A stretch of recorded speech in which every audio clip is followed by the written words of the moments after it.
Let's get ready to rumble! Barkley, 24. The champ is here!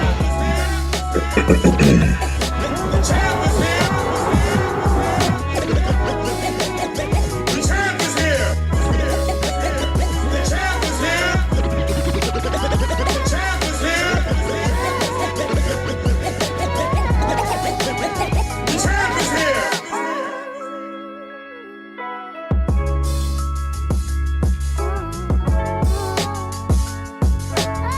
Suns, Booker for the win. Yes!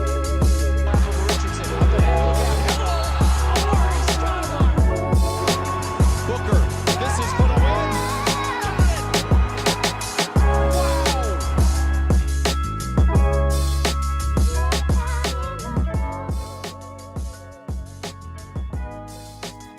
win. Welcome back, everybody, to the Valley Podcast, to a very early, lucky edition as we escape Charlotte by the hair on our chinny chin chins. Coach, were you like me, man? I thought we were going to lose a few times in that game. Graham was unstoppable.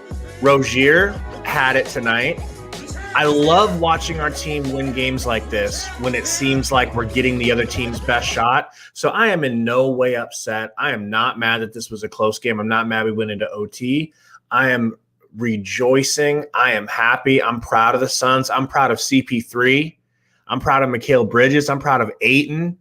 I am very disappointed in Monty Williams, who I'm now dubbing Frozone from The Incredibles.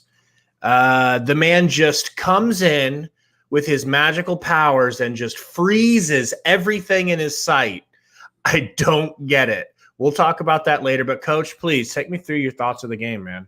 What's going on, everybody, and what's going on, chat, Elixity, Iverson Vlogs, Sex Maxwell, a burner. It's wonderful to have you guys on here again. Please hit the like button, share it out, subscribe.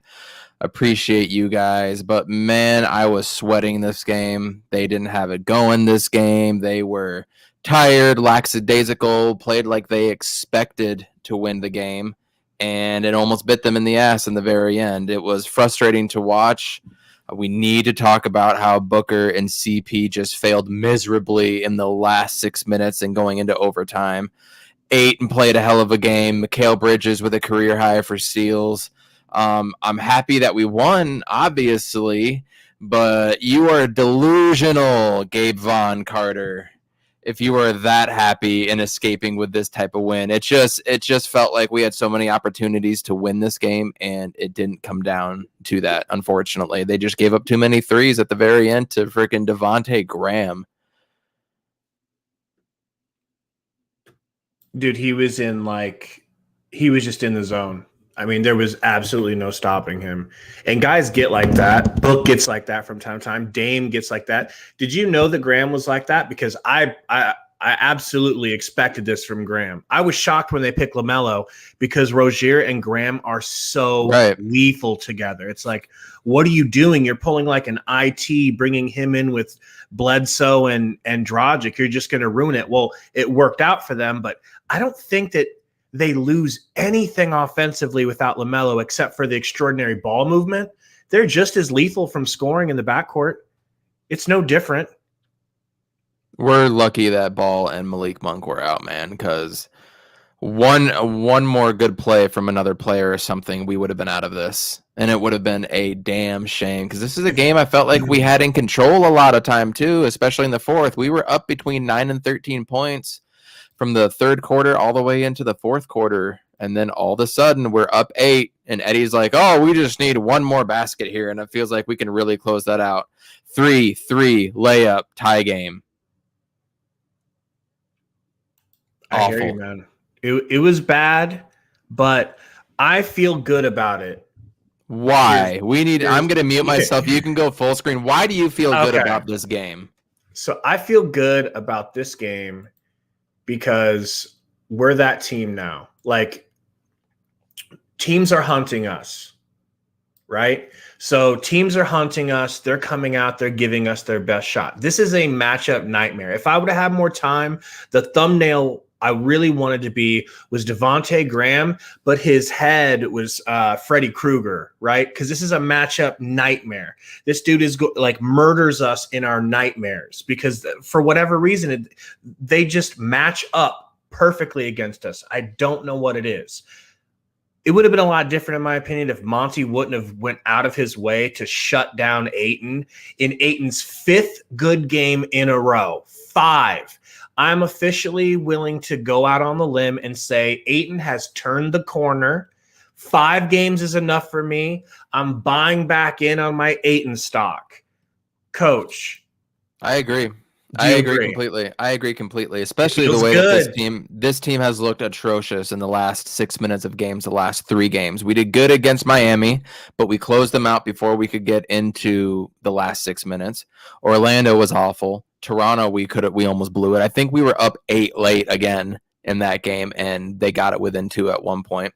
Free throw saved us. Free throw saved us again tonight.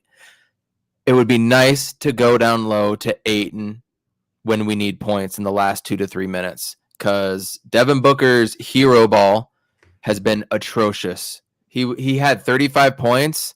We needed every single point to get this, but he did nothing in the last 6 minutes in OT. Chris Paul had 1 assist today.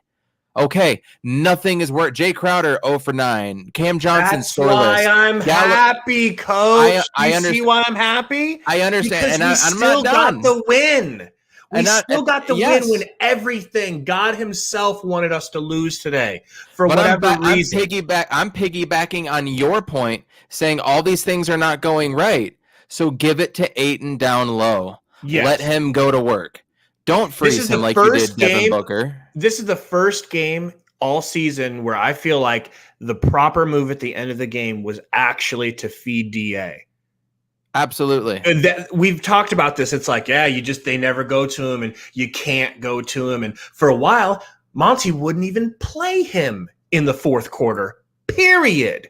So at least he's getting 4th quarter minutes. But, bro, what was that taking Ayton out of the game for Craig? Craig played a decent game and everything, but taking Ayton out at the end of the game made no sense. That was the worst decision I've seen Monty make all year. He just got an offensive rebound the time before. And that's when Jay Crowder threw up the air rebounds ball. a lot at that point. Yes. Extra possessions. We needed as many of them as possible. He himself got our rebounding down from down 10 overall to down 4, down 5 to end the game. That was all Ayton, man. Most of it was done on the offensive end too. And Book started playing Olay defense in the end. He wasn't even putting a hand up on defense. It was just awful to watch. And yes, this would have been a game we lose the last 10 years by far. No question, we lose this game, right? So we all know shooting is never going to be perfect in every game. It's absolutely impossible. So you got to win other ways. And tonight they did that. I'm very happy they got the win today. I'm happy they escaped, because how many times have we been watching Lakers scores and they're down 12, then all of a sudden they win by 3, right? It was that kind of game, and we needed that kind of game, and it was good to have that kind of game. But at the same time, my big thing is taking Ayton out, and not only in the 4th quarter, in the 1st quarter, not feeding him, and then Book and CP, just awful the last few games. Awful with 35 points. I mean, I'm going to stay on Book's side and say that he's slumping, but Book slumping for 35 points, that's gravy. But that's how gravy. many of it came in the 4th quarter and OT? It was a big 3rd quarter. Yes. It was a big 3rd quarter. I'll take it wherever I can get it from him during a slump, and he's clearly slumping. He has this obsession with being the man. He's drunk off of that buzzer beater versus the Mavs. He's drunk off of that buzzer beater laying down flat shot against PG 13 and Kawhi. He's drunk, bro. He wants it every game. When he decided for the 3rd time towards the end of the game, you know what? I'm going to go ahead and I'm going to dribble it and I'm going to just drain some clock and I'm going to do whatever I want to do. And then they trap him, and he gets nervous and throws it directly to someone on the Hornets for an easy fast break bucket. It's Give the fucking ball to Chris Paul. What do we have to do to convince you to let Chris Paul make every decision in the fourth? Like, here's one of Chris Paul's options. Here's one of Chris Paul's options, and I think it's our best option, Coach, is Booker going off of screens, 1, maybe 2 screens, like Chef Curry, and giving you the shot. You don't have to dribble into your own shot book. You don't have to do that anymore. So he's obsessed, man, and it could have bit us in the ass. That was what I was upset with Booker about tonight. Yeah. That's it. He's got to give the reins over to CP3 for now. This looks like a clear book CP3 Monty move. Like they all have come to this term that this is what we're okay with. It doesn't seem like as I'm just going to ignore the coach and do what I want to do type of thing. This is something that they've all collectively bought into, agreed to, whatever it is. But it's not working. The one-on-one dribble into traffic is not working. And you're right. I haven't seen Book come off a double screen since maybe even the Portland game. Why not? Why the hell not? I mean, obviously he can't hit any jumpers when he's wide open, but, he's got the threat of someone chasing him down on a screen. Man, facts. I like that situation more than I like him holding it at the top of the key and doing some bullshit dribble move, because that's all it's been lately. So there's 3 people that I want to blame for this game. Monty. Facts. Crowder. Did he finish with 0 for 9 or 0 for 10 threes? 0 for 9? 9. Stop shooting. Stop shooting. And that goes to Monty. Hey, Monty, where the hell is Frank?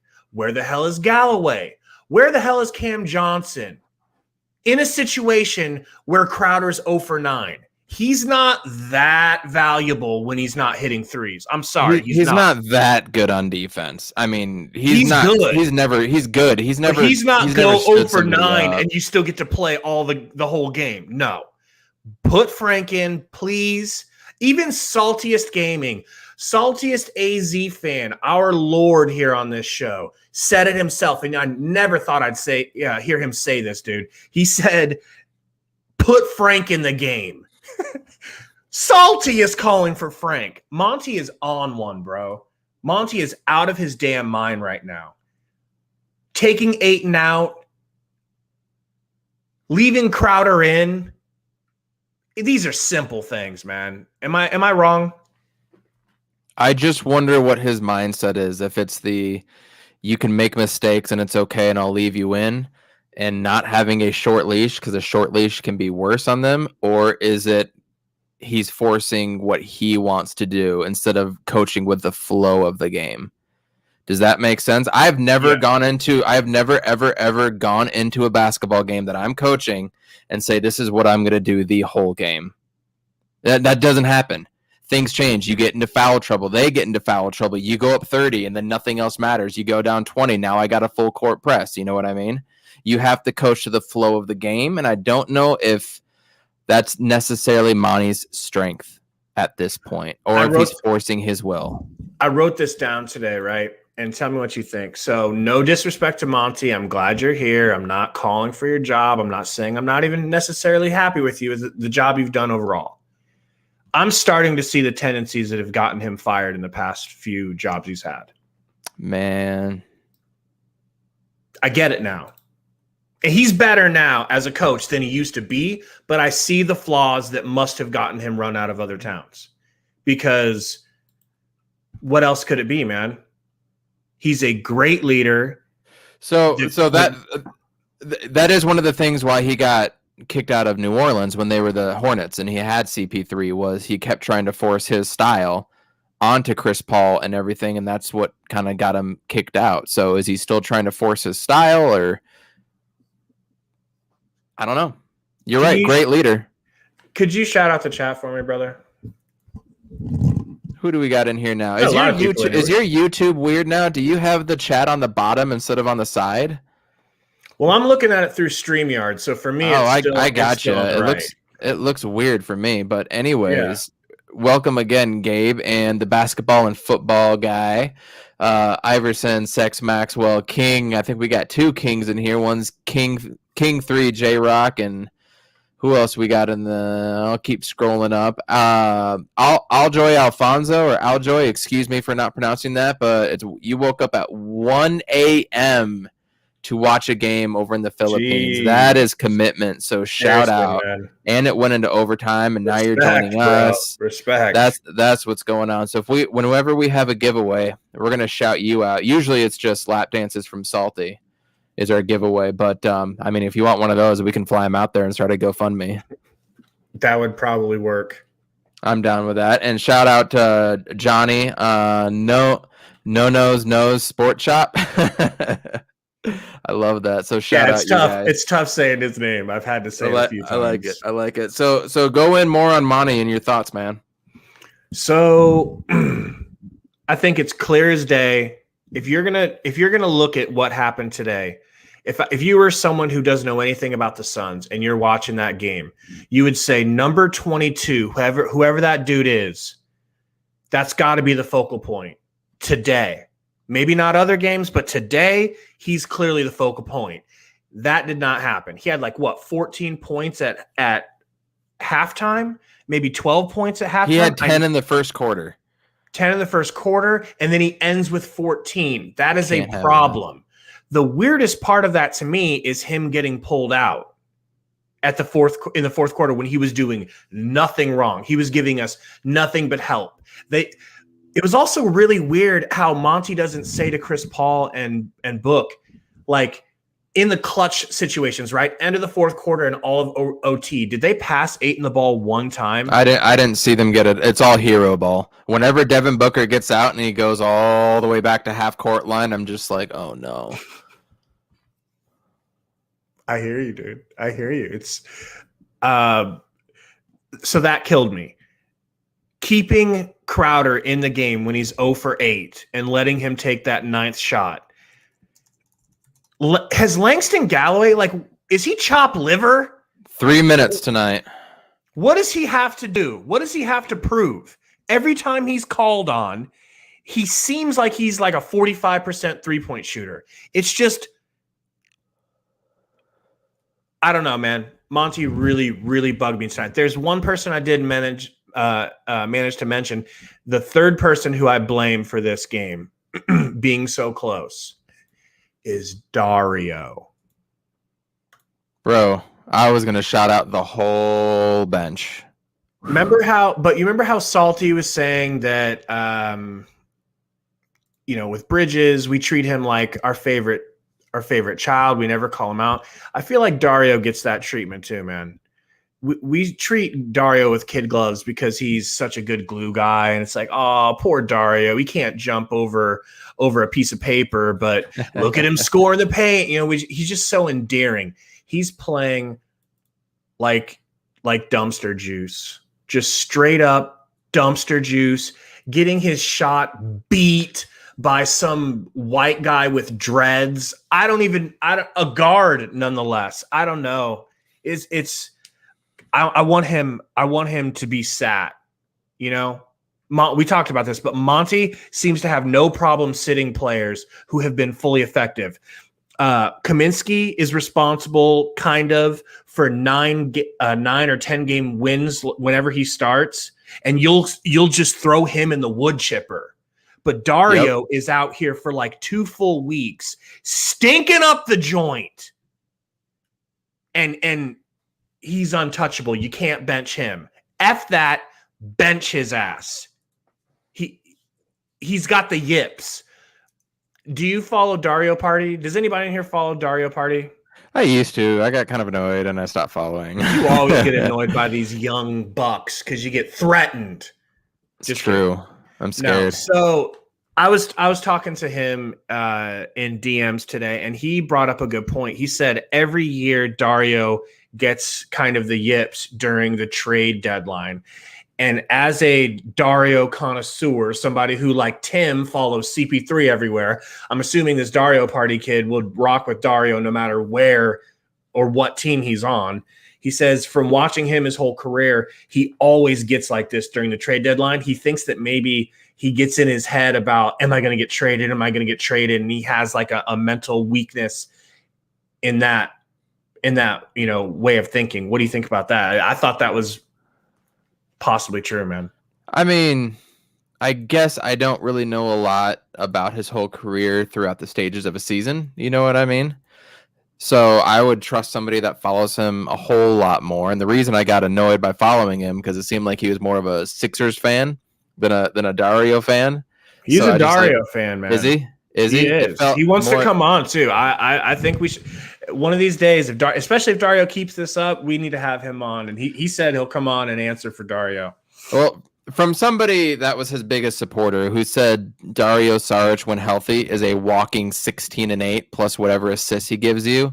This has been awful. I love Dario. I love Dario, and I love what he can do. We say that about 8 and 2, right? We love what these players can do, but what is he doing for me lately? Nothing. Dude is doing nothing for you. He's not even giving you those flashy passes. Look, he's not even going hard when he's defending people. He just gets scored on and he puts his head down and then walks to the other side. I've made it into Suns GOAT fandom because Darth Voida agrees with me. He says, let Dario sit a couple of games. Shout out again. So we got Elixity in here again, the basketball and football guy, Roy in here now, Nicholas Munoz, Romp, Divine Interventions. What's going on, everybody? What's good, Romp? He says Sixers Dario always had stretches where you questioned if he was an NBA player. Okay, so maybe that's just a Dario trait. Sometimes he looks superhuman. That's why we call him Super Dario. Okay, so I totally understand with the mentality of sitting him and letting him go. I don't know if that does any good. Is that just going to get in your head even more? Or does it need to be what I've been saying is these guys need to learn that they have to play through these mistakes? There is a balance here. Which one are we going with? If you can do it to Frank, I don't think Frank has played as bad as Dario's playing lately. No, you got to remember, he was awful. Yeah. He was awful. I'll take that. So it's the same thing. Well, I wanted to show everybody, we are a small Suns podcast, but we were able to obtain actual footage, live footage of what's going on with Dario. So I'm going to play that for you guys. Just call us Suns TMZ. So we'll break this down and explain to you what's happening to Dario and why. I have no idea what you're talking about, but I can't wait. Mine. Okay, go get him. Yeah. So as you can see, we've got an alien situation. Oh, this was while he was in Miami, right? Yeah. No. But comes right out of the corner. Oh, shit. This is Barkley. I'm sorry. You gotta trust me. It's the exact same situation. It's the exact same thing. So I'm sorry, I got it mixed up. It's not. That's funny. Dario, it's Barkley. Same thing though. Am I right? What else could be going on with this guy? He's just not the same, man. I joked that maybe he had like a Steve Nash, Jason Richardson situation with one of the teammates getting his girl pregnant or something. I don't know, but it's just not right, man. It's not right. So it is what it is. So it comes down to what do we want to do with this team? Do we want to do what we did to Galloway, Nader, Javon Carter campaign earlier in the year, or do we want to let him ride out? What would you do? Do you want to bench him and send the message, or do you want them to start gaining trust in the coach and know that they can play through some mistakes here or there? What do you think is the best way to go about it?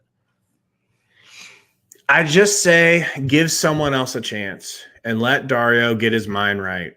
And, just let him get reps in practice. Let him get I don't know, sometimes taking a break from something, you come back and it's just your head's clear. I don't know what it is. True. You walk away from a problem that you can't solve. You come back 30 minutes later, you're in the shower and you're shampooing your hair, and all of a sudden it just your brain just changes and you can figure it out. He needs a break. He's got the yips. He's pulling a Chuck Knobloch. I think it comes down to Monty being really in tune with his team. And are you going to do the same thing with Jay Crowder? Are you going to leave him in? Are we going to randomly have Frank Kaminsky start again? But we've said it, whatever he chooses, we trust.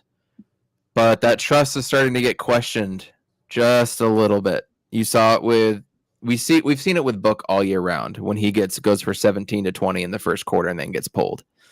We saw it with DeAndre Ayton today. We saw the unwillingness to change anything in the last 6 minutes today against Toronto and against Orlando and in overtime. So I'm not saying I don't trust him. I'm just saying, are you sure? You know what I mean? I'm questioning him after he does it. Darth says, give him a couple of mental health days, watch the game from the bench. We all need see the that, game from yeah. a different perspective. I mean, look, we can say that Frank is garbage and Frank, this and Frank that. I mean, he's only responsible like when he's in. We only win like what 90% of our games when he starts, and I guess that's not good enough for Coach Monty. 90% winning clip doesn't move the needle for him. This was when Dario was playing better, and you still had to feed Ayton to a point too. So I get that, but now you're right. Dario's not playing well. We could try something else. I'm of the mind where I would rather have my bench start getting to know each other a little bit more and getting this than keep playing round around the bench. One guy goes out, another one comes in. Now we got to find this again, and I don't know. Maybe the answer is maybe we got to get Gabe Von Carter in. Bro. I mean Javon. My bad. Man, I can play some ball, but I guarantee if I got put in the NBA court, I would be so nervous. I would dude. I would be too scared. That's the truth of it. That's the truth of it. I think I called you one time and you were like, I'm watching this Brian Scalabrine video against this guy. That's what it would be like. It would be. That's Brian how it is, Scalabrine man. didn't look great and he's probably in his 40s now, but he still won 11-0 or 15-0 or whatever that was. If you guys didn't see that video, it was about a week or two ago. Dude was trash talking Scalabrine, and Scalabrine took him to school. You saw it, right? Oh, yeah. How can Scalabrine be so nasty with handles and stuff? Like, how can he handle the ball like that against a non-NBA player, but then you put him in the NBA and he looks like, Luke Longley. Like, what is that? Man, I played against she went to Michigan State. She was a 4-year player there, got drafted into the WNBA, and in her junior year, I played against her and some other people. It was like a 4-on-4 setting, and she just rocked everybody. I mean, she was just far and away the best player on the court. But then, like, you see them up against different competition. It's funny how that happens. But you see some dudes balling at the gym that I used to go to. This was like 4 or 5 years ago when they had I'm forgetting the D League team before it was the G League here in Salt Lake. One of the dudes was playing over there and just schooled everybody. It was like, I'm not touching this game. I'm not going in here. I just watched. Yeah, exactly. In 21 games, he'd get 15 points. Spurs fan Gary says, good news he literally changed his name from Gary to Spurs fan Gary. We appreciate that. Attaboy. Now we'll know who's in the chat. I know, right? You get priority. She says, good news, as the playoffs approach, Ayton is peaking. Bad news, as the playoffs approach, Ayton is the only one starting to peak. That's true. I've been thinking about this, man. Why can't we ever just have Saric and Ayton be playing good at the same time, or like the front court and the back court if they can get that together? I mean, we're winning games like this where everything pointed towards this being a loss, right? And we still pulled it out. If we could be a team where everyone is clicking at the same time, not just Ayton only, and coach is taking Ayton out of the game so he can't help, what are we going to be when everyone's clicking? Can we get to the point where everyone's clicking? Yeah. I don't think I've seen that yet this year. Well, also, I look at what happened last year with DA going out for 25 games. And then Dario was out some games. And then they get into the bubble. They finally play together. And then Dario doesn't start. So, again, no off season. Like, I wonder how many games they've actually played together, Dario and Ayton, because there was a point in the season where we were all like, yo, you've got to start Dario. He's like our best player. Like, Ayton was on the bench. and Dario starting in the fourth quarter and finishing the fourth quarter. You know, he Yeah. had some dominant stretches for us. Galloway had some good stretches for us. Campaign, we all know what he can do, but you're right. Clicking together, that's something completely different. And then you add in Torrey Craig, who played awful and then came around and ended up having probably the best game from the bench, I'd say. Yeah. He's only played for 5 or 6 games. Yeah, he really got it together. Man, he really just reminds me of Bigger Nader. He's just a big Nader. They have the same problem. They're very good on defense, but they're super inconsistent on offense. Sometimes they're going to do things that make you just say, like, wow. And a lot of times they're going to do things that you're like, get him off the fucking court, coach. Like it's weird, but shout out to him. He did have a really good game. I'm eager to hear what you have to say about this comment by Roy. He says, should we get Cousins since Deng is going to the Spurs? No, he's been a loser everywhere he goes, and he doesn't help, and he hasn't done anything for any team in 3 or 4 years. Nah. Is that how everybody feels? I'd rather be ride or die with the team that's changed our culture than bring in some dude like this. And as Darth Voita, shout out, we have 27 games left until the postseason. I wouldn't even look to. We're not going to bring anybody in, anyways. We're not going to bring in Horford. We're not going to bring in Gordy. Why? Why would we bring in Horford? Horford would be a great ad. I completely agree. I agree. You know what? This might be an unpopular opinion. I think I would rather have Horford than Aldridge. Oh, absolutely. You agree? Oh, I thought I was going to get flamed. No. Cool. I would absolutely take Horford. He's been on playoff teams recently, and he's helped every team that he's ever been on. And every team that he's been on, he's so crucial to their success. I would love to bring him in. James Jones ain't going to do it. They ain't going to look at that. Why? Are you just salty Good because question. you haven't? Are you just saying because proof's in the pudding. Maybe he just doesn't like those guys' fits. Darth just said Horford's contract is ridiculous. No way he'd ever get bought out by OKC. I thought he did get bought out. Interesting. I thought he was, they did say that he's just not playing, and they're getting near to a buyout. So maybe it's not official. So Darth, if he does, what do you think? Man. I think he would be so helpful to us. And he's the type of dude that could even play the fours and stretch out. Look, man, the Lakers got Drummond. That's Drummond and AD versus Ayton. Do y'all like them odds? You're going to have Crowder or Cam Johnson guard either or Drummond. AD or Drummond. Yeah, sounds awesome. All right. Let's roll with that. So Darth says he would love him. They're just not playing him. Cool. I totally agree, Darth. Yeah, No says Horford's a piece. He is, man. He's such a savvy vet. You know, that's a dude that would help Saric too, man. He reminds me of Saric if Saric was a giant and had a consistent jumper. Yeah, man, that's my new hope. Thank you guys for giving me that hope. I just said the word that I wanted to bring up the whole pod, and I forgot at the beginning. Consistency. That's been our word all season, hasn't it? For every player, whether it's Book, CP, Definitely. or our play before we went 8-8 and then going crazy, and then where we're at now, it's just consistency, man. Our consistency this year has been shoddy at best. It has just been a roller coaster of a season, hasn't it? A lot of peaks and valleys. With that, we're 31-14. Like,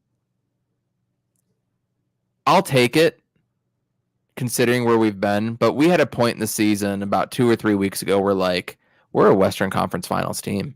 Yes, but then and the that trade feels like it's fading. That's fading. The trade deadline happened. Other teams have gotten better just by acquisitions alone. Other teams have gotten better. Guys, is Pau Gasol actually? Is he still in the NBA? Is he still alive? Like, did somebody bring up Pau Gasol? A few times they're bringing up Pau Gasol. I don't even know if I I think you would rather I have. thought he was trying to go back to the Lakers, is what I read earlier in the year. He was trying to come back and he wanted to do something, but So, of course, we get a Dragon Bender comment. Jesus. Realistically, though, Chris is available, although he's got that broken leg. The Spurs just dropped him. I'm all for reclamation projects, man. I'm all for second chances, and he's a little older. He's played with I mean, I watched some highlights of him with the Warriors. He's got more dunks in like one game than you could have ever imagined, dude. He's just I never want him back. machine. All right. Ever want him back. Darth says F Chris, then we'll stop talking Chris. And he's saying that Pow's 40. Yeah. Yeah.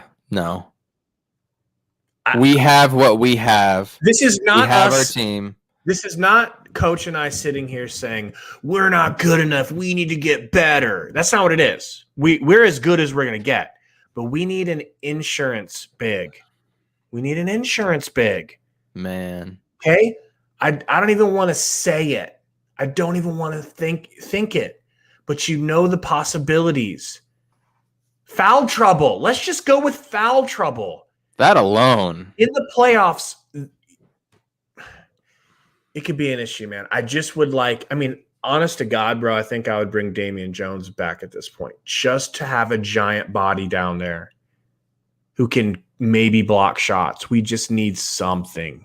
Even if it's 4 to 5 or 6 minutes to end a quarter or something, or start a quarter, you've got to have that extra dude in there. Yeah, you're right. I would absolutely bring him back, bring Damian Jones back. Why not? And Tyshawn Alexander is the guy who you're going to drop. Everybody knows this. Everybody else on our team has contributed at one point or can contribute. Tyshawn Alexander hasn't done anything.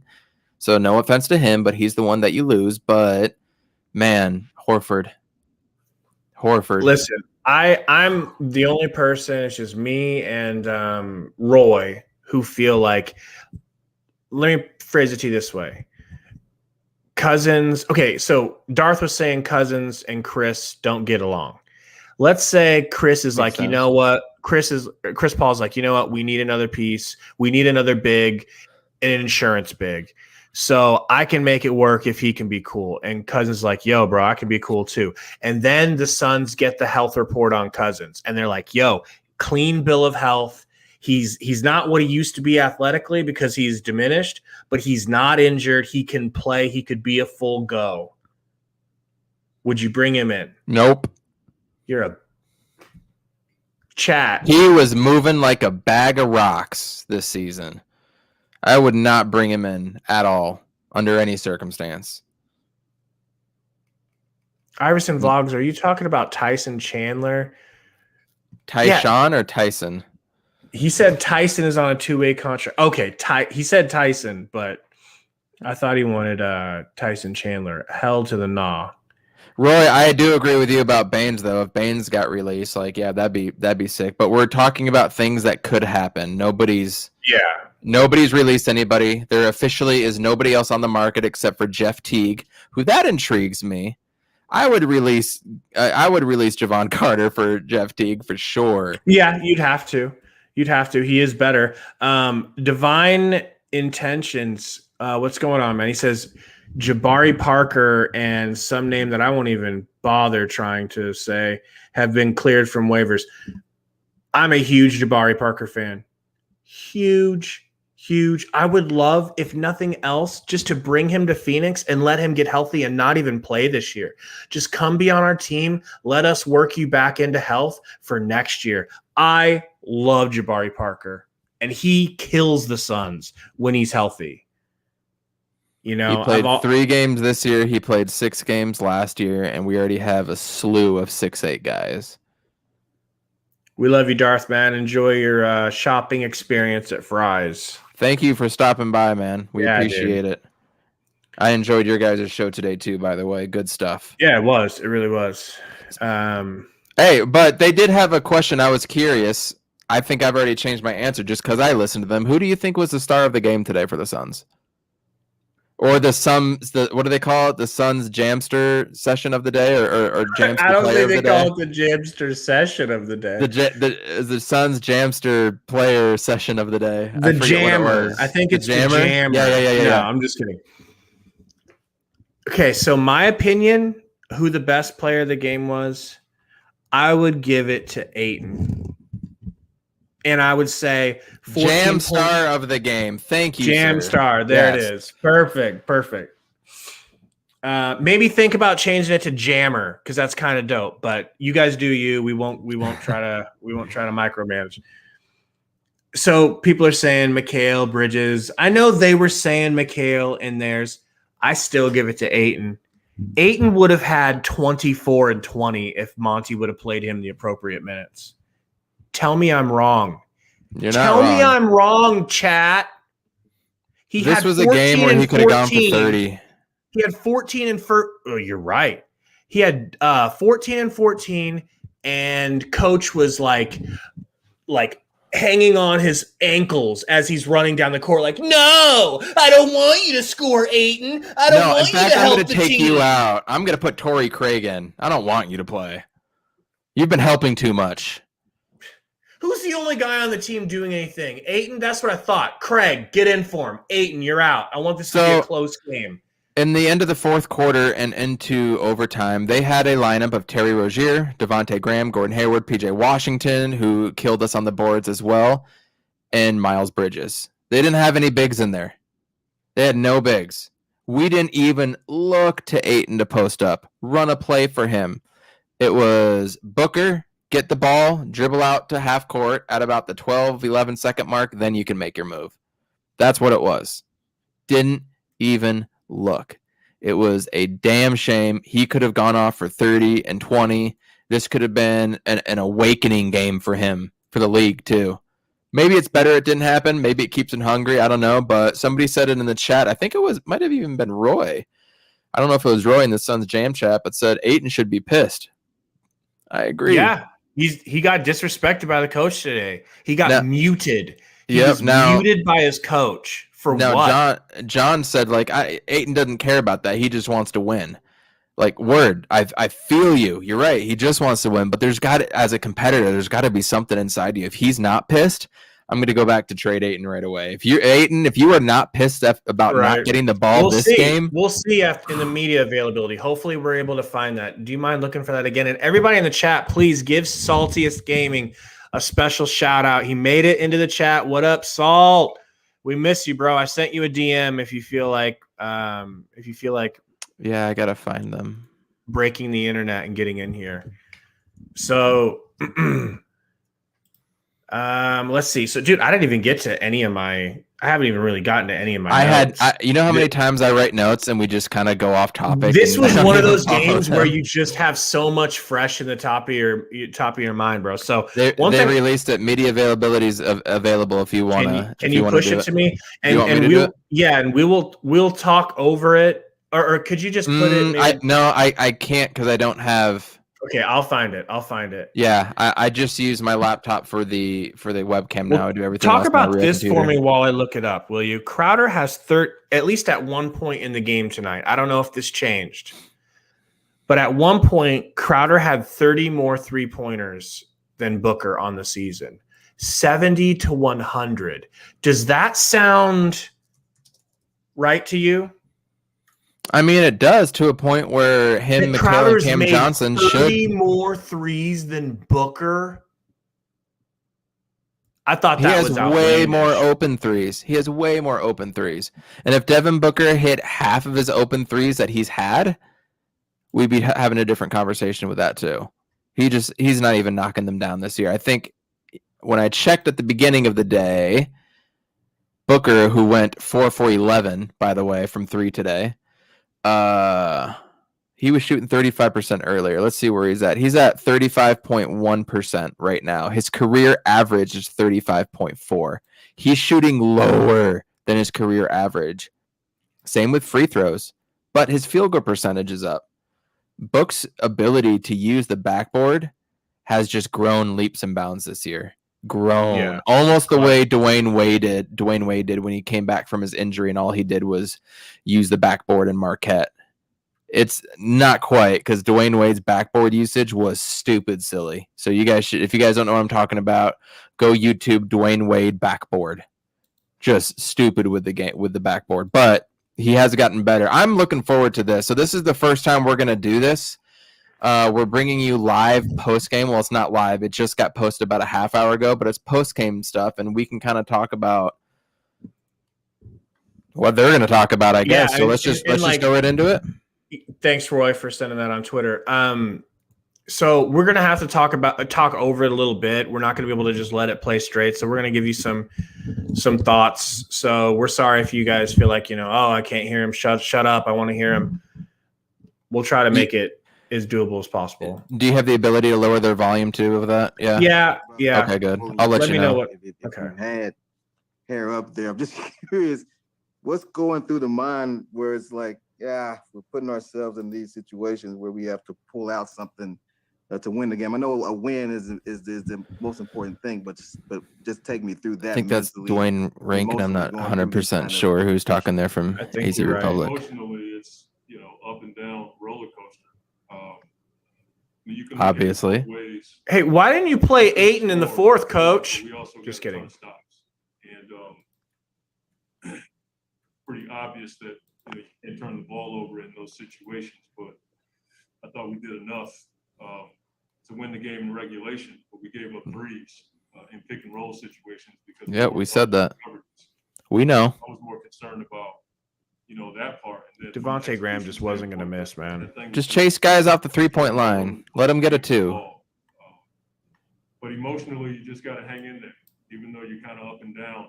I have to be as steady as I can so I can give some direction.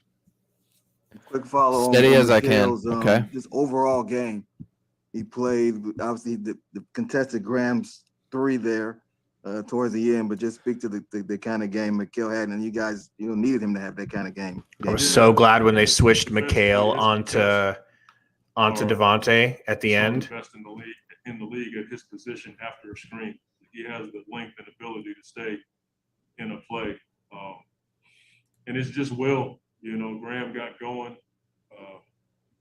We needed somebody to get their hand up and make it tough on him, and that's what Mikal does. He has a knack for.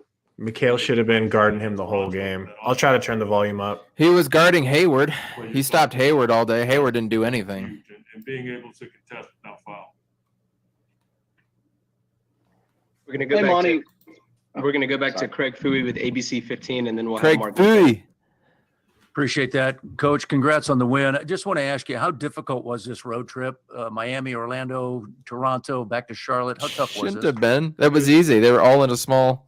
I mean, everybody has a tough schedule the second half of the season, but Except Utah. fly 4 hours and play it back to back, pretty hard. And we lost by 1 point. And then to win 2 games back to back. 2 games that felt like they could have been losses, bro. So but are these excuses now, or where are we going with this, Coach? Dealing with 3 time zones, a bunch of games, not a lot of practice. That's true. That's the level of resiliency that we have to hang on to. Yep. Now we'll have Mark McClune with Arizona Family, and then we'll have Kellen Olson. Is Kellen Olson the one that this grilled? win gives you guys the best road record right now. In Grilled the NBA. Booker? What's that say about this team and I guess do it in the fashion you did it today to find a way? Just resilience. That's what we've been talking about, having that level of resiliency and being relentless. That's what we've been talking about with the refs and bad calls, fighting through that crap. You got to continue to move on to the next play. Yep. And, having guys who've been in these situations before really helps us for sure. Being able to get stops on the road. It's all about stops, man. I was watching Mikal in the last media availability, and they're like, what is it what's the most important thing about these close games? And he's like, just stops, just stopping them. It's not about – I just love that answer, man. Not about offense. He's just worried about stops. Next, we'll go to Kellen Olson with Arizona Sports, and then Brendan Clean. Hey, Monty, throughout the first half, you guys were missing those open looks, and they were getting you guys on the glass a bit, and that's where a lot of teams can get discouraged. But it felt like you guys just stuck with it. How'd you like your team's resiliency to stick with it even when things weren't going their way? Yeah, I mean, when you miss that many shots, you have to do something to help out, and we did. We had 21 rebounds.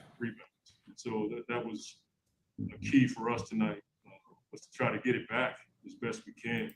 And, on top of that, we got 29 free throws. So we were able to. They did get to the line tonight. That was nice to see. It didn't have like 9 free throws the whole damn game, For us, it'll come. For whatever reason, we just couldn't make it. And we were hitting our free throws, man. Hitting them. Ability. Killing them in the OT. That's all we scored. All we scored was free throws, it seemed like, in OT. We have time for 3 more. That's Next because it Brendan pretty much Flame was. Forbes, and then Christos Saltis. All right, can I'm we just curious, fast forward? you know, Let's the see past if is few Book on years, there today. I whatever just it want to is, hear that Book, and threes then we have can get become out of such a this. big part of the game. How different does that make? In their face to have a smaller guy. I'd rather hear what Book or even Chris Paul has to say, because I want to hear them about the last 6 minutes. That's what I want to know about. You're talking about a lot to learn. There we go. Next is Dwayne. Made more shots. It was what you mean by him going out. I didn't see that. Welcome to That's What Wow. Travel You to had Mars to takes 7 jinx months, but it. You can raise your credit scores You instantly. had to have me go through it. Just kidding. You had it. You just stopped it. I It's know, fine. but then they give us an ad. It's okay. I'll play that. I'll get rid of that. But what do you think of what Monty's saying, man? He's got a point. You got to be resilient. That's what being an NBA champion team is resiliency. But it's also survive and advance in the NCAA tournament, Resilient, survive, just get a win. No game is the same. Every game is completely different, In football, how many times does your team score 35 points or 40 points, or they'll only give up a field goal, and the next game they come out and they give up 30 points? You know what I mean? Every game is absolutely different. It was a tough one. That's what we call a good bump, real good bump. Which play do you think he's talking? Can you turn it up at all or no? I think that's all the way up. There's some games like that, so it's real high intensity. He's always been soft in his interviews. Chance to make an all-right trip, being 2-1, make it a good trip, and we did that. Yeah, 3-1 on the trip. Tonight proved that, but it's always better learning. We said there was going to be a Next is mystery Dwayne loss, Reagan with the bro. Arizona Republic, and then Kellen Olson. No, you said we were going to win all of them. Devin, you're talking about a lot to learn in these in-the-game situations. How much? Here we How go. much is being learned, and then how do you feel like that will carry over to later in the season when you probably find yourself in more games like this? Yeah, if we want to go where we gotta go or want to go, we're gonna have to clean up, some late game situations. I think the best way to learn is just experience it. Being in the fire. Yeah. That's what they're going through right now, bro. Just have to go back, watch film. I'd rather they have these issues now than in the first round of the playoffs and get bounced. We have a lot of stuff. Once teams, lock in and switch everything, it's kind of just Book needs to get those lines on the side of his head again. That's what he's missing. That's what he's missing. Follow. I'm sorry, Devin. Go ahead. You must have outgrown No, I him. was just going to ask you.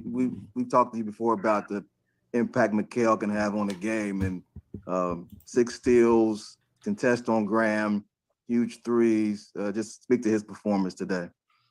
Yeah, it was big time. I didn't realize he had 6 steals, but that's what I was talking about after last game when they was asking me about Mikal. Just the versatility.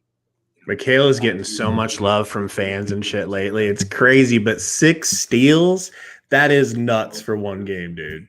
I love Mikal Bridges. That's 2K numbers. It looked like the game was in slow motion, like he was Ed Reed intercepting passes. It really was.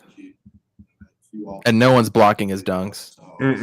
That lefty dunk. Ugh. Time for 3 more. Next is Kellen Olson with Arizona Sports, and then Mark McClune. Hey, Book, you and Chris hit some key free throws in Tampa, and then coming into tonight's game, you guys were 8 of 8 combined at the line in overtime. That's what I'm How saying. important is it for you two guys to just lock in on those shots and not give them any wiggle room when you guys have the lead like that? Yeah, I mean, they were taking and making a lot of tough shots down the stretch. Some of those hero shots where, you know, if you miss one of them, the game might be over with. But when you're playing a team like that and you have the opportunities to stretch it to 4 points instead of 3, you know, that's always extra cushion for your defense. Especially when you have guys like Graham and Rozier out there letting it fly. What are you talking about? Final 2 questions are Mark McClune with Channel That made 3, no Channel 5, sense and to me. Christos Saltis. Really? Hey, Book, you come out of this road trip. You guys have the best road record right now. He's putting on the hoodie of shame. How much are you able to appreciate that after the road trip with also balancing? He looks like what a you'd to Jedi. clean up for the next game? Turning into Anakin. So anytime you come out with a winning record on a road trip, it's good. So Yeah. Embrace. It sounds like a built-in excuse, though. He didn't want to talk about it. great trip. I'm going hoodie with him. So we dropped one to Orlando, obviously a tough game, 1-point game. Darth Book. Darth Book. That's right, Burner. Final question is Christos Saltis from Greece. Hello, Devin. Congratulations on the win. Embrace the downhill. Yes. So special as a team, then establish your team into the second place of the East. I'll say we have a lot of players. Everybody's locked into the same objective, you know, of winning games. So got that chemistry and that mentality, 1 through 15, 1 through 16. 15 deep is a gift and a curse, just like Darth Vader said. Said it multiple times. We're all locked in, you know, top to bottom, coaching staff. We have big goals, you know, that we want to accomplish, and we're off to a good start. Yeah, Mikhail, just 2 quick things. One, on the contest of Graham's 3, he had just obviously hit one. Just maybe take me through your defense. Yeah, coach mindset finally on that- came on to that- his on that fucking trip. senses and put What you me were, on you know, trying to Graham. get I don't know him to why he didn't earlier. Just try to get it stopped and guard it. That's what I do the best. So I just, out of my game is play defense. So I just went out there and just got to stop. And just a quick follow, just, you know, on these end of game situations, what do you feel like you guys need to gain or learn from them, you know, moving forward? I know obviously the win's the most important thing, but what do you feel like just looking at Armani won Kenobi. better in the game? P-Dog with it. Armani won Kenobi. Better offensively, defensively as well. Just know when to take away threes and things like that. But I mean, we're gonna watch. One, because it's his number. Good to learn from a win. So just get better off what we did. I think offensively just too many turnovers towards the end and stuff like that. So we just gotta be better. Next is All Craig right. Fouie with ABC 15, and then Brendan Clean. Or was it Brendan Clean? Just, No, it Mikhail, wasn't. early in the first half, was I mean, Kellen the first half Olsen. in general, 3 of 17 at 1 point, 4 of 20 from 3-point range. Is that just part of fatigue playing an early game coming back from Toronto the other night? Or how do you explain that struggling with the 3-point shot? Nah, we just missed the shots. We had good looks and we couldn't knock them down. Some days you can't hit, some days you do. So No problem with that answer. Rubber band man, Mikhail Bridges. pretty good job. Seriously. Snap back on you. You know, defense wins games, and that's what we did out there. Just, you know, kept going, and when you open, shoot the ball, and be confident. Definitely Next is Brendan C3 Clean with CP3PO. Hey, Mikhail, 42 minutes today, and Coach was talking a little bit about the travel, and I know every team's kind of going through it, but how are you physically right now at this point in the season? Is it, are you used to it? That's The grind of Brendan what Clean. This year has been? From Lockdown. I'm great. I feel good. Got to know there's a lot of games left. Got to keep going. I just continue to keep taking care of my body, and I trust coaching staff. I trust training staff and everything. So I feel great. Trust me, I'm good. Good. Next is Christos Saltis from Greece, and then Craig Fouie. Hello, Miguel. Congratulations on the win. This dude loves What Mikhail difference Bridges. that win Every with the way question that he you asked take the W after the last tonight, game How- was what about it means Mikhail for you Bridges. that you have the best record in road games. It just shows us just the same boys, man. Just going against the road and just Yeah, we don't talk enough about how good of a road team we are, We man. got some crowd out there, but it's usually just us. It's that road attitude. That's the biggest thing I take from Nova as well. It's that road attitude. I feel like playing on the road is a lot more fun because you know everybody's against you, and we have the mentality of this team where we love and everybody wants you to lose, and we go out there and we just the guys out there, and we root hard for each other. Final question is Craig Fouie. Mikhail, obviously Charlotte goes on a 14-4 run in the fourth to tie it at 90 and send it to overtime. What was the mentality with you guys on the bench at that point when you had that pause between the end of regulation and start of overtime? What was the mentality going on? 0-0, 5 minutes left, the game. We know we made some mistakes in that fourth, and throughout the whole game, we can't hang our heads. We just got to get ready, play the next 5 minutes, and win this game, and that's what we did. Dude, they were a totally different team in the OT period, right? Like they got locked in. It was a bad performance in the fourth, just like the last game where we went like 3 minutes and 51 seconds without scoring and we still somehow won the game. They got to OT and they were about their business, bro. And their business was free throws, 8 for 8. That shit could have went sideways if they didn't. Yeah, there was no other offense being generated, so it was a godsend that we were able to get to the free throw line, something we haven't been able to do. We average 18, like 0.8 a game or something like that, and we got to the line 27, 28, 9 times. So 29 times. So it was a godsend that we were able to do that, but still only 21 times through the course of the whole game. You want to see that number go up. But yeah, I'd say Mikal Bridges was our MVP, just coming up with all those steals and dunks at the end. I mean, we scored 2 points in one. It was either 1 field goal or 2 field goals in the last 5:58 of the fourth quarter. The rest were free throws. I don't even know if we hit actual any shots in overtime. I literally can't remember. I think it was just free throws that got us through it. So they're right, though. Regardless of what the issue is, no game is the same. They pulled it out against a scrappy young team that wanted to run up and down the court and shoot threes, and we didn't hit our threes. We turned it over 17 times or 14 times, but we forced them to make turnovers. Forcing them to make the turnovers was the game for me. That's the biggest stat. We haven't been able to do that a whole lot. So a win is a win. Mark it down on the win column, move on to the next one. We go to a nice little home stretch. Unfortunately, we got to do more back-to-backs. Our next game is the beginning of a back-to-back. We play Atlanta, which is a makeup game from the COVID games that we lost. So we're starting to make ground again, playing the same amount of games as other teams. But then we have to face Chi-Town on Wednesday. Levine, Vucevic, who just got done dominating a couple days ago. They're not meshing well yet, though. Let's hope that continues. All you need is one dude to break out for 40. Both could break out for 40, like Edwards and Cat, man. They can. Yeah. They're hell of a players, but we gotta start it off and get that dub against Atlanta. The good thing is Chicago's in the midst of a West Coast trip, but they're not coming off of a back-to-back. I think they play one of the LA teams, and then they play us. They play on Monday. They play us Wednesday. We have off tomorrow, so it was nice to have the early game so that we could get out of there earlier and rest up for tomorrow. And then Tuesday, Atlanta. Atlanta's going to be tough, man, especially with their new coach McMillan in there. They've been playing a lot better.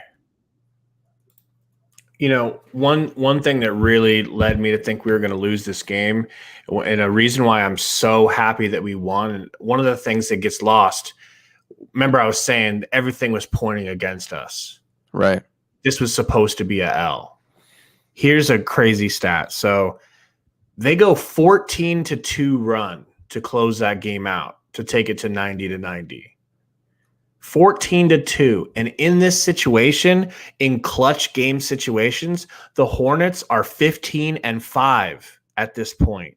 And the Suns have been 11-11 in this situation of getting through these clutch game scenarios.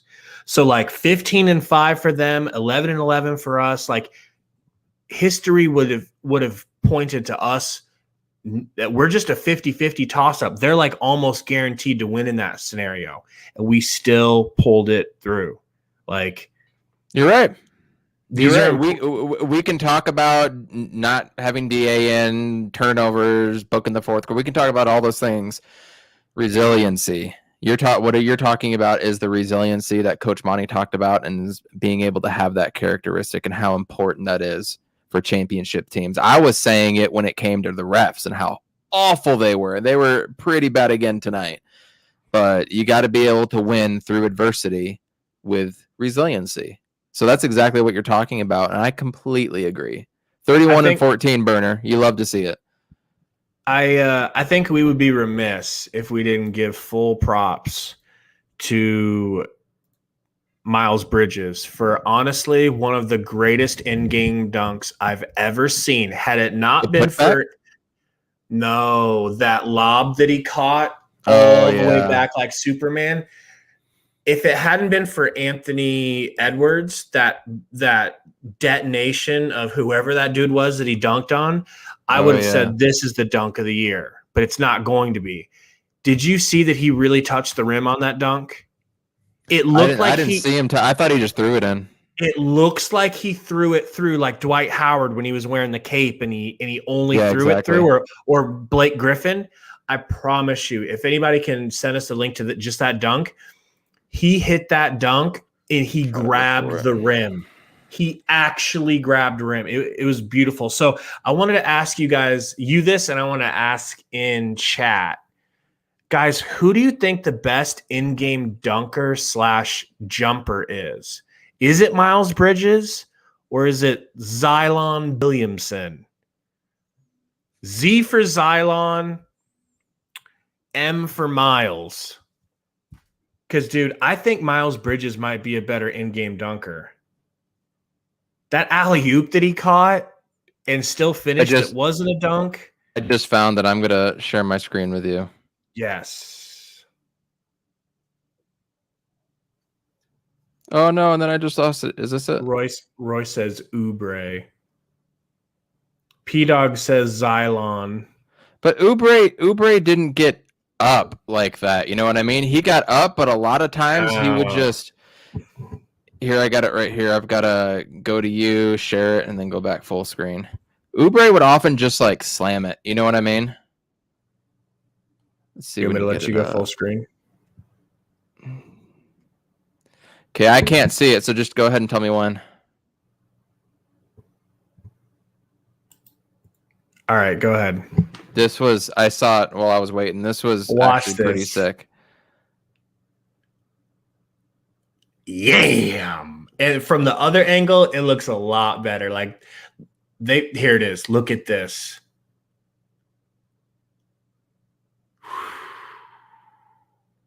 You see him touch the rim? I don't know if he actually touched it. He touched it. That's not the angle that shows. That's not the angle that shows it, but he gets 2 fingers on it. Pause. So airplane mode is pretty ferocious. I agree. Yeah.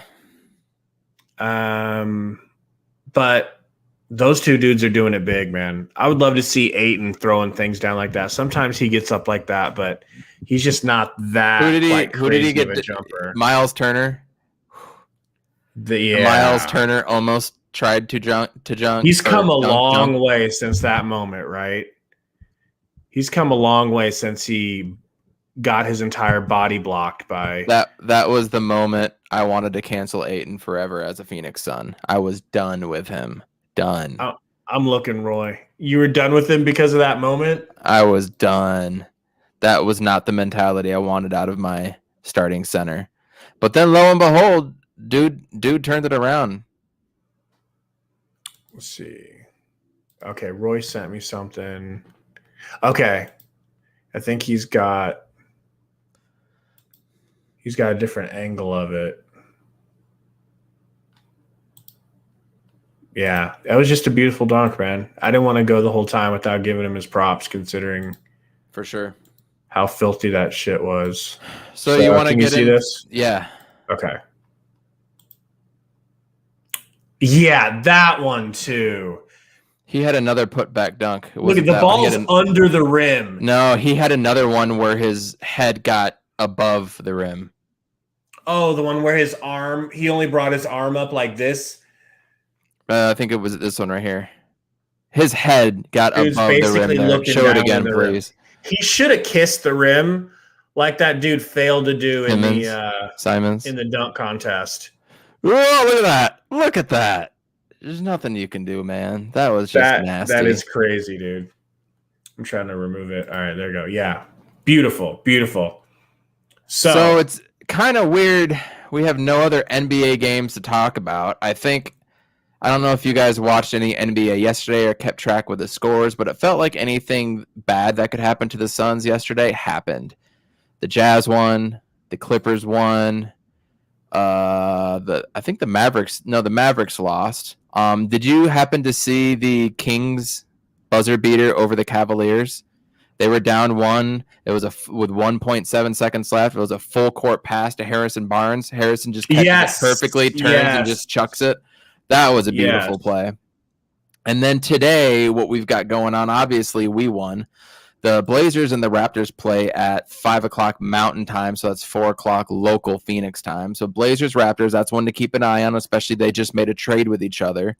And then the Hawks and Nuggets, we play the Hawks next. They play the Nuggets tonight.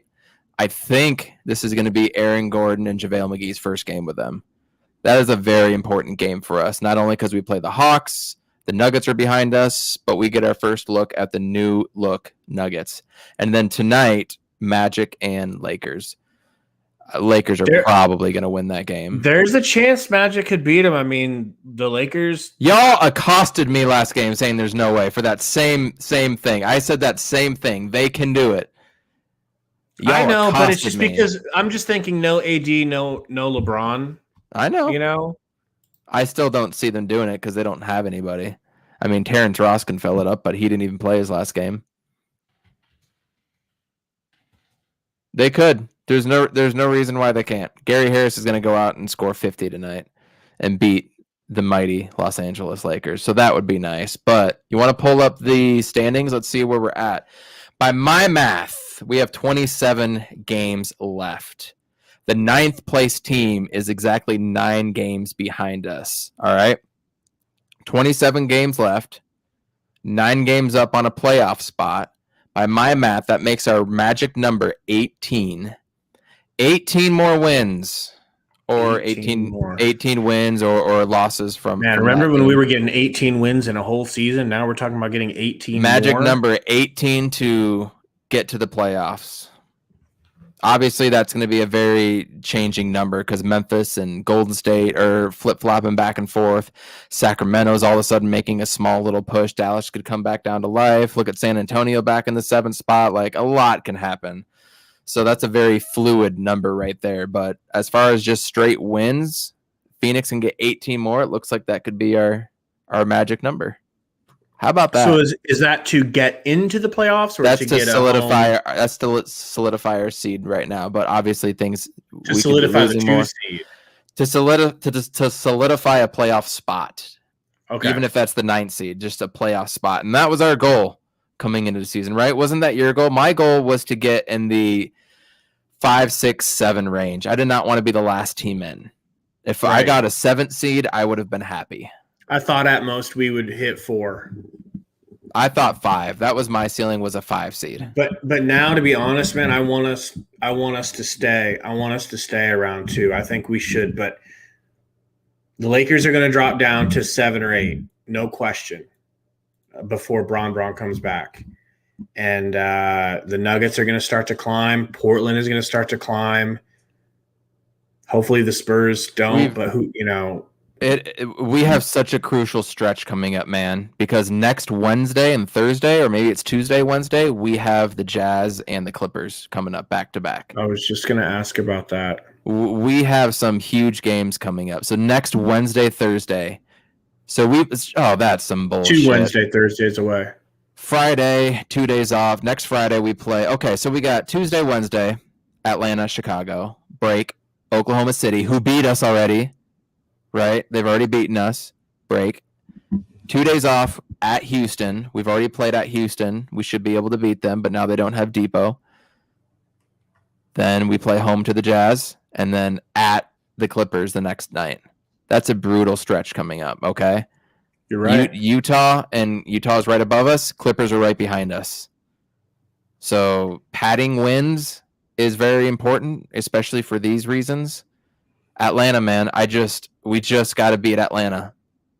Just beat Atlanta and then move on to the next game. Survive in advance, dude. Because that marathon that we had is starting to turn into a little bit of a sprint here. Since the All-Star break, we are 1-1, 2-2, 3, 4, 5, 6, 7, 7-3 since the All-Star break. I'll take that. I'll take that. I'll take it. 6-4 would have been scary, though, right? That would feel like regression. So we're in a good spot, man. And I'm going to go ahead and say we win versus Atlanta, we win versus Chicago, and we win versus Oklahoma and Houston. And then we win one, if not two, of these games. Is that wishful thinking? We just play better against better teams too, man. Atlanta and Trae Young could come out and score 50 on us, and we lose the game. Chicago, Levine, and Vucevic can go off. SGA could go off for Oklahoma City. If we lose to Houston, I'm out.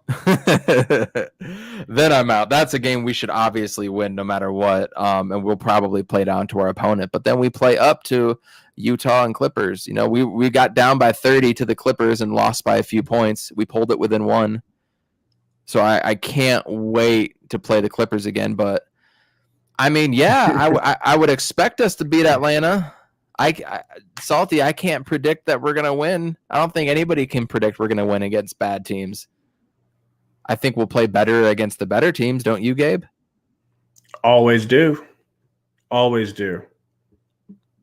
So, yeah. I mean, how do you feel about that stretch going up to LA? That's tough, man. Do you agree with me or do you disagree? You think we're going to lose one of these easy ones, quote unquote? I thought we were going to do that early in the year with Denver and Utah. Granted, it was a different time in the year. I don't know, because we can beat anybody. We can beat anybody on any given night. I have no effing idea anymore. Teams we should beat, we lose to. Teams we should lose to, we beat. I got nothing for you. All right. Well, I'll go on record. I say that's a 1, 2, 3, 4, at least 5 plus 2. So we're gonna go 7 and 8 in this stretch after that Orlando loss. I just want to beat Atlanta, man. I just want to beat Atlanta and then deal with Chicago and get our revenge against Oklahoma City. That's what I'm focused on. But we need to look good in these games. We got 4 games before Utah and LA. We need to get right, man. These players need to get their shit together. That's what I'm looking for. Nice 4-game tune-up before Utah and LA. We come home for the week. We get 2 days off before traveling to Houston. We need to get right. A lot of things need to go right. So it's less about the score and more about. I honestly can't wait to see what Monty does with the bench and the starters now. Is Monty going to shift it up after a really horrible road stretch? Granted, we're 3-1. Yeah, Gabe can't help himself. It's crazy. This jinx. Yep. Again, Gabe. 1 game. Thank you, Divine Intentions. 1 game at a time. Atlanta presents enough problems, especially with a new coach. Let's focus on them, man. Divine says 1 quarter at a time. Shit. Yeah, that sounds about more like it. That no sounds joke. Good. 1 substitution at a time, as poor as they may be. Oh, man. Yep, but I will predict a win. I'll say we're going to beat Atlanta, and then on the next podcast, we can talk about what's going to happen next. But I think John Collins is going to present a problem for us. Those high-flying big men, they give us a problem. They do. Yeah. I'm checking the Hawks injuries to see if they've got anything. Remember, Lou Williams is traded over there. He's day-to-day. He's not playing Sunday, so Lou Williams is not going to play. Chris Dunn is ruled out, and DeAndre Hunter is questionable. Cam Reddish is obviously still out with his Achilles injury. So, you crying over there? Something going on? I'm crying laughing, bro. I'm literally crying laughing. Is Geek under the table giving you the bite? Shut up down there, Geek. Quiet, you. Shut up. I thought I heard chains wrestling earlier. He's gonna get the whip again, bro. He's gonna get the whip. But yeah, man. Anything else, Coach? Let's see what kind of game plan we have against. You know what? Not even game plan. Let's see if they come out hungry and they play 4 quarters. Let's see what the bench does and what the rotation is. And can Ayton have another monster game? I'm once again, I'm on the record. I think Ayton has turned the corner, and I think he's getting ready to potentially be consistent. Is that fair to say? That's fair to say. And prayers out to Mitchell Robinson. He suffered a fracture in his foot last night. I know some things about Mitchell Robinson on a personal note. Don't ever wish anybody to get it. Huh? You're gonna blackmail him? No, not at all. I just know some things about his character and about the type of person that he is, maybe was, and I just don't wish anything good for that man. I don't want you to get injured, but if y'all are curious, y'all can DM me. I'm not gonna go on record. Mitchell and say Robinson smoke. Who wants it? No, P-Dog, we're not bringing in Dang. The Spurs are getting him. Not sure why. Geek, if you're under there, gag twice if you need help. Poor Geek. Oh man, any last words for you, man? I'm just happy about this win, man. Enjoy the win. You know, every win after that ugly Magic game, I'm just appreciating these wins versus crappy teams again, right? Like I'm not going to take them for granted. You lose to the Magic, it changes you. It changes a man, Coach. So I'm an optimist now, and I think that Ayton has turned the corner now. Hey, Hornets are not a trash team either. They were 23-21, first time that they've been above 500, and I don't know how long. They're supposed to be completely beatable with no LaMelo. But you said it themselves. You didn't understand why they drafted Melo because of Devontae Graham and what's his name, Rozier. Also, hey, real quick. Those Buzz City jerseys today were slick. Those are one of my favorite jerseys. Beautiful. These jerseys, that was it was a unicorn. I don't like their court. Their court was a little bit much for me. But that was a beautiful, beautiful uniform combination today. That was one of the prettier sights. That and when we played at Dallas, when we wore these and they wore their retro greens. Oh yeah, dude. These are my top 2 favorite matchup combos of going against each other. So that was beautiful to see. Let's hope Atlanta doesn't come out with one of those neon ass looking stupid uniforms. But it was easy on the eyes, I'll tell you that. For sure. Both Go Suns, man. Buzz City and Valley, they were both dope. Their court is dope. Yeah. But anyways, thank you guys for coming out. Got a nice W. Coach, where can they find you? At Coach Evan B on Twitter. Please, you guys, hit the like, hit the notification bell, subscribe, share it out if you like our content. We really appreciate it. It was nice to see you guys on a Sunday. Please take some mental health time, all you guys. Go out and do something for you. Go barbecue. Go get a movie. Go subscribe to HBO or something because you want to watch the Snyder Cut. Do something for you with the rest of the day and enjoy it before we all get back on the grind tomorrow, y'all. And Burner Account wants to know if he can find you on Grindr. DM me. All right, y'all. Suns get the win. Follow me at Suns Valley Pod if you want. I'll follow back.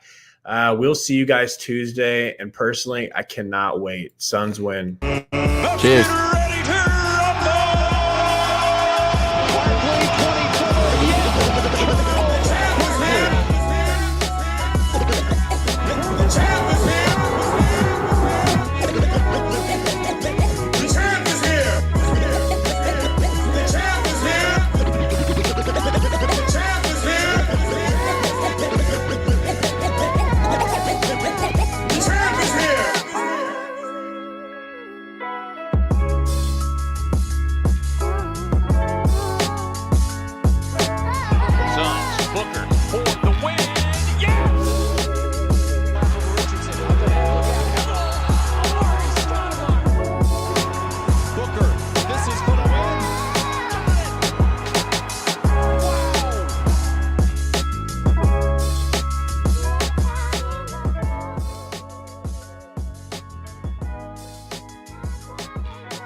Thank you.